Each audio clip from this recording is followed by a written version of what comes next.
Commençons par revenir sur 3 mots qui sont tous liés à l'argent, mais qui recouvrent 3 notions différentes. La notion de coût, la notion de prix et la notion de valeur. Bien trop souvent, il y a une énorme confusion entre le coût, le prix et la valeur. Concrètement, on utilise un mot qui ne correspond pas à ce dont on parle. Ce n'est pas juste une erreur de vocabulaire ou de langage. Cela traduit en réalité une mauvaise compréhension de ce qu'est le coût d'une part, le prix d'autre part, et enfin, la valeur. Dans cette vidéo, nous allons nous concentrer sur la notion de coût.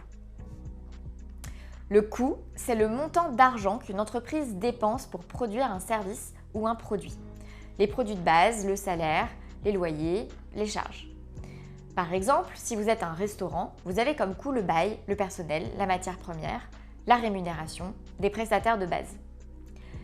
Quand on est avocat, et c'est toute la difficulté des professions intellectuelles, se pose la question du coût de la matière première. Qu'est-ce que la matière première d'un avocat ? Eh bien, cette matière première, c'est son temps, auquel on va ajouter d'autres choses. La domiciliation, un ordinateur, un téléphone portable, un abonnement internet, un forfait mobile, les différents services qui lui permettent d'exercer son activité, comme un logiciel de gestion de cabinet, de comptabilité et ou de facturation, un logiciel de prise de rendez-vous en ligne, de signature électronique, les différentes bases de données juridiques, la clé RPVA, les cotisations diverses et variées, bref, toutes les charges.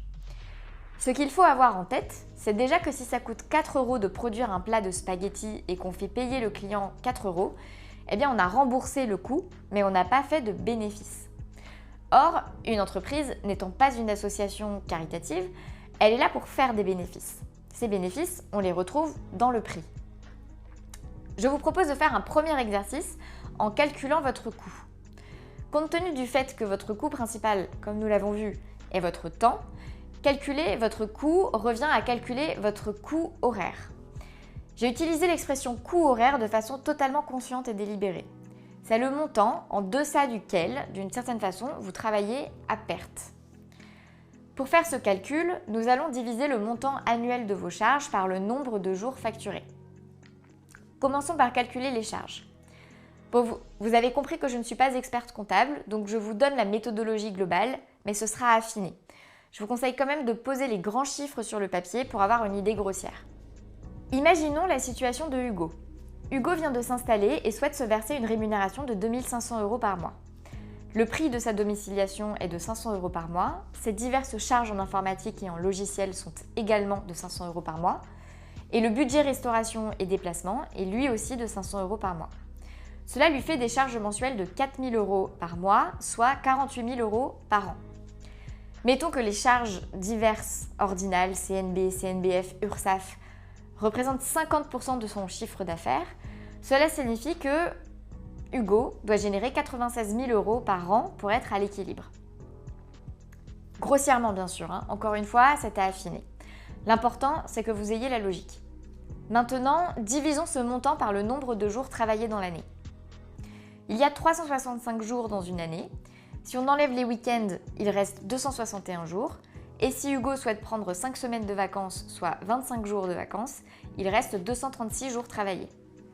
Hugo, comme toute personne normalement constituée, ne facture pas 100% de ses jours travaillés, car toute son entreprise comporte son lot de temps non facturé. C'est le temps qu'il passe à travailler sur le marketing et le commercial. Celui qu'il passe sur la comptabilité et l'administratif, ou encore celui qu'il passe en formation continue, comme ce que vous êtes en train de faire en ce moment même. Mettons donc que Hugo ne produise que 3 jours par semaine pour réserver 2 jours à toutes ses opérations non facturables. Il ne reste que 141,6 jours travaillés. 96 000 divisé par 141,6, cela fait 670 € par jour. Et je vous parle bien évidemment en hors taxe. Pour une journée de 6 heures de travail, cela fait 113 € de l'heure. Oui, j'ai mis 6 heures de travail, ça ne vous paraît probablement être pas beaucoup, mais si l'on est honnête par rapport à notre capacité de concentration et de production, c'est déjà pas mal.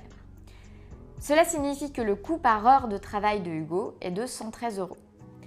Bien sûr, plus les charges fixes augmentent et plus le coût horaire est important.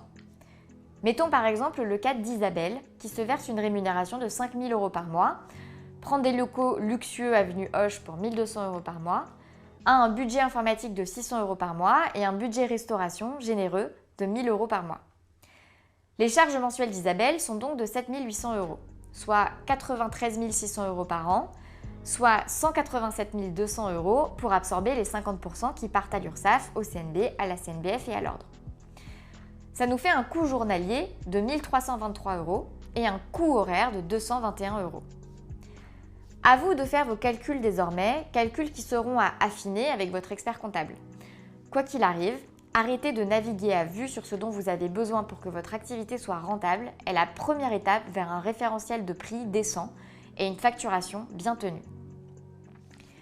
Maintenant que vous avez calculé votre coût horaire, penchons-nous sur une notion différente qui est celle de prix.